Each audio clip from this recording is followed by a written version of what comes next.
Hey, what's going on guys, Michael here, and today guys, in this video, I'll be speaking about why Reanimal might actually be better than Little Nightmares 3. So let's get into it. So, I have been playing Reanimal demo recently, and honestly, it surprised me in the best way possible. And after trying Little Nightmares 3, which obviously I was hyped for, but I don't know, I just can't help to feel a little disappointed. Don't get me wrong, it's not a bad game at all, but compared to Little Nightmares 1 and 2, it just doesn't hit the same. And this is why I would like to talk about why Reanimal might actually outperform Little Nightmares 3. So, if we're talking about comparing atmosphere and tone, let's start with what both games are trying to do. Little Nightmares 3 tries to continue that creepy, surreal world, what we loved, obviously from the first two games, but this time it feels more predictable. The environments look great, sure, but that eerie, what's going on here, mystery that made the first two so special is kind of missing. Meanwhile, Reanimal nails the unsettling tone right out of the gate.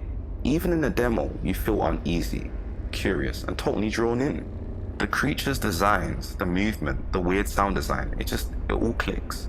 So if we would like to compare both, I would say my winner is Reanimal because it feels, freshly creepy. Not just creepy because it's expected to be. The one thing that Little Nightmares series was known for is storytelling without dialogue. The first two games did that perfectly. Every little visual detail told a story. But in Little Nightmares 3, it feels like the story beats are weaker. The tone's there, but the emotional connection, not so much. It almost feels like they're trying too hard to recapture that mystery magic instead of letting it happen naturally. But meanwhile, Reanimal shows, not tells. The world itself feels alive and dangerous. You can sense there's more under the surface. That kind of quiet storytelling hits harder than forced symbolism. But to make it fair, the pros of Little Nightmares 3, it still has, beautiful, moody visuals, strong sound design, co-op ideas cool in concept. Fans of the series will feel at home. But the cons, it feels recycled. The co-op execution does feel a bit awkward. It definitely does lack the wow moment that Little Nightmares 1 and 2 had, but nevertheless it still was a good game. Me personally, I do have high hopes for Reanimal, and the demo is already doing so much right now. It's creepy without being cliche, it's mysterious without being confusing, and most importantly, it feels new. If the developers can keep this momentum going into the full release, Reanimal might generally outshine Little Nightmares 3 in atmosphere, design, and originality. And the fact that the demo feels more exciting than a finished sequel, that says a lot. Reanimal does feel like it's pushing boundaries. Little Nightmares 3 feels like they're playing safe. Me personally guys, Little Nightmares 1 and 2 will always have the best monsters in the game.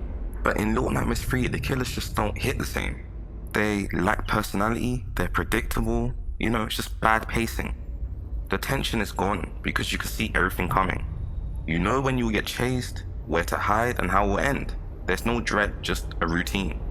And it's either the killer sequences drag on too long or it ends too quickly. There's no perfect rhythm like before, where every encounter left you shaken but excited for what's next. But the monsters in Reanimal stands out so much more. Even in the early demo, monsters feel unpredictable, mysterious, and alive. You don't know what they'll do next, and that's what true horror is.